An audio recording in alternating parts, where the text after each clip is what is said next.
This is the last video on part writing to different triads when the roots are a fourth apart, and we're still part writing four voices and with a root position based on the roots of the chords.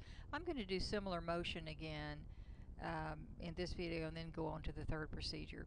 Okay, when the first procedure doesn't work, you do have a common tone, but you can't keep it because that soprano line is given, and it's not B to B, but it's B to G.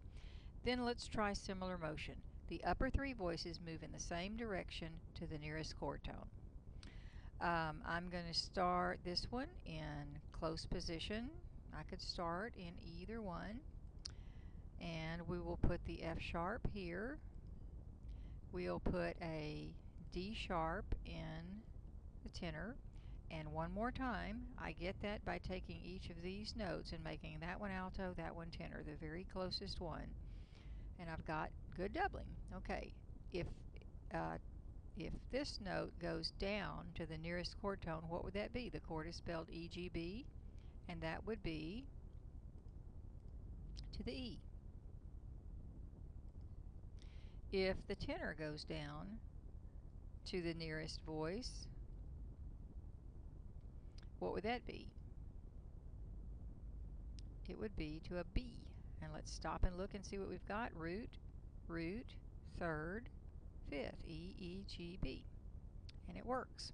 And it's good voice leading. Nobody leaps more than a third in the upper voices, and that's what we want. Here, nobody had a leap at all in the upper voices. Okay, the last procedure is used less often than most, but let me explain it to you anyway.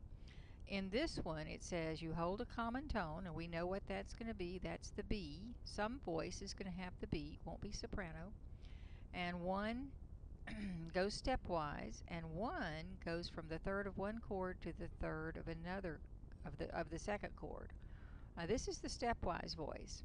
So we're going to have a common tone in one, and then the third of the chord is going to move to the third of the next chord. What is the third of the chord? D sharp in one voice is going to move to G in the other chord. And we're going to do that in the same voice. Alright, this procedure gets you from open position to close position usually. I'm going to take the first chord and do this in open position. Here are the notes you need to see here. Remember open position? Soprano, skip, alto on that B.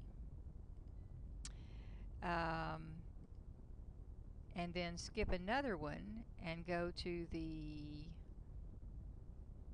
tenor, which would be on D sharp. So soprano, skip, alto, skip, tenor, and you got it. That needs to go a different direction. Okay.